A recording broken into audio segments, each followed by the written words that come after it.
یہ پورا ایریا یہ بتایا جاتا ہے کہ یہی میدان کربلا بھی ہے، یعنی کربلا کا جو مارکا تھا وہ اسی جگہ پر، اس پورے ایریا میں ہی کہیں ہوا تھا، کیونکہ جب امام حسین کی شہادت کی جگہ بھی یہاں موجود ہے تو آپ اس سے سمجھ سکتے ہیں کہ اسی ایریا میں یہ مارکا ہوا ہوگا، اسی ایریا میں یہ جنگ ہوئی ہوگی۔ گلشن فاطمہ کے پھول بھوکے پیاسے یہاں شہید کیے گئے، پانی بند کر دیا گیا، نہر فرات قریب تھا مگر پانی نہیں پینے دیا گیا۔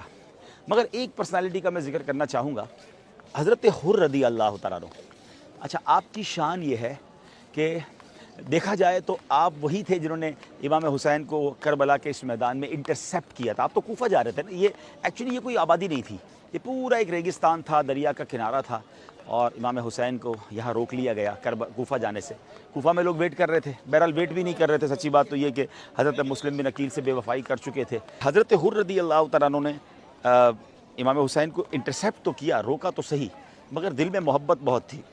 نماز کا ٹائم ہوتا تھا تو وہ حضرت امام حسین کے پیچھے نماز پڑھتے تھے، اور امام حسین انہیں سمجھاتے بھی تھے، فرماتے بھی تھے کہ مجھے واپس جانے دو۔ انہوں نے کہا نہیں، مجھے اجازت نہیں ہے آپ کو واپس چھوڑنے کی، مگر نرم رویہ تھا، بدتمیزی نہیں تھی، دل میں محبت بھی تھی۔ وہ کہتا میں کیا کروں، مجھے تو میرے ہیڈ نے بھیجا ہے۔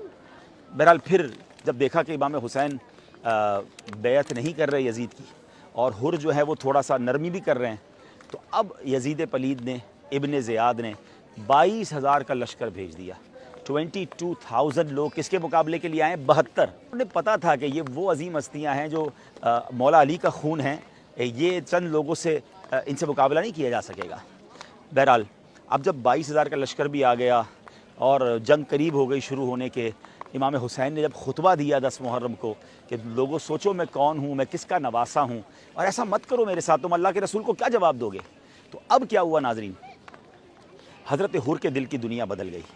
حضرت حر جو ہیں وہ ان کو بہت زیادہ کہتے تھر تھرانے لگے، کانپنے لگے۔ تو حضرت حر کے جو ساتھی تھے نا، وہ آپ کو پتہ ہے کیا کہتے ہیں؟ اے حر، تم تو بڑے جوان مرد ہو، تم نے بڑے بڑے مارکے لڑے، یہ تمہیں کیا ہو گیا، کیوں ڈر رہے ہو؟ تو آپ نے بڑا تاریخی جملہ کہا کہ مجھے جنت نظر آ رہی ہے سامنے، اور تمہارے ساتھ کھڑا ہوں تو ایسا لگ رہا ہے مجھے دوزخ اپنی طرف کھینچ رہی ہے۔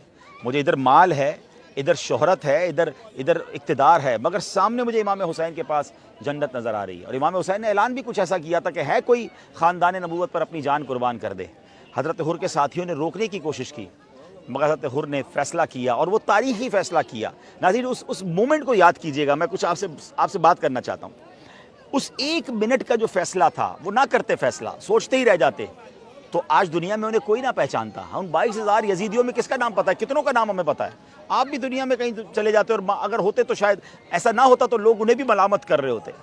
مگر حضرت حر کے دل نے فیصلہ کیا کہ نہیں، یہ دس از دا ٹائم آف ڈیسیشن۔ انہوں نے ڈیسیشن لیا اور گھوڑا دوڑایا، یزیدی لشکر سے نکلے اور حسینی لشکر میں آ گئے، اور امام حسین کے قدموں میں جا کر کہا کہ حضور پہلے تو مجھے معاف کیجیے، میں ہی وہ ہوں جس نے آپ کو روکا تھا، میں ہی وہ ہوں جس نے آپ کو تکلیف پہنچائی، مگر حضور اب کیا مجھے معافی مل سکتی ہے؟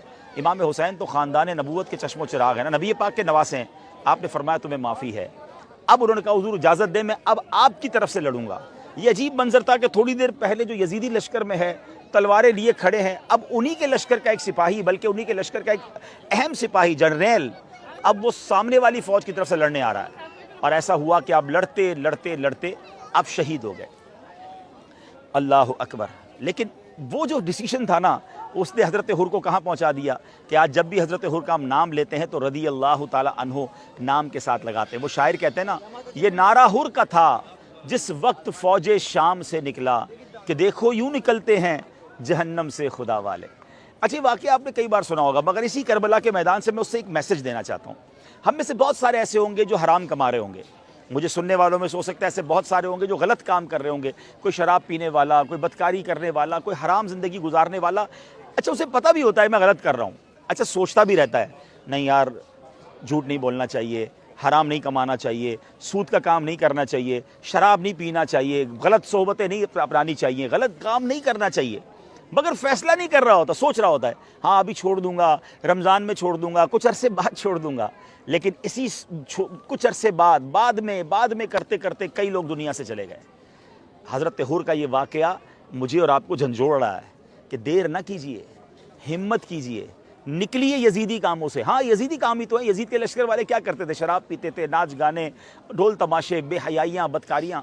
نکلیے یزیدی کاموں سے، آئیے حسینی قافلے کی طرف فیصلہ کرنا ہوگا، حرام روزی چھوڑنی ہوگی، برے کام چھوڑنے ہوں گے۔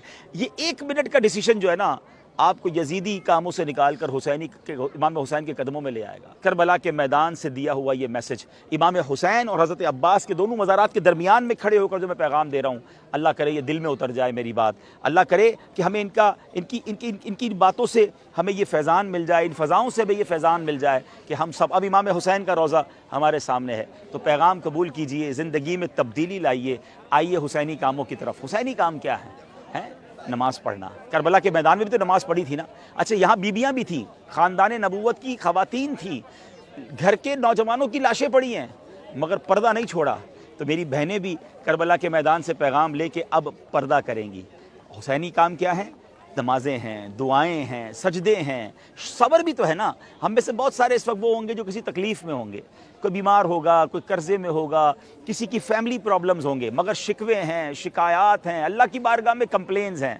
یہ میدان بتا رہا ہے کہ زباں پر شکوے رنج و الم لایا نہیں کرتے، نبی کے نام لیوا غم سے گھبرایا نہیں کرتے۔ میرے پیر و مرشد فرماتے ہیں نا، پیارے مبلغ معمولی سی مشکل پہ تو گھبراتا ہے، دیکھ حسین نے دین کی خاطر سارا گھر قربان کیا۔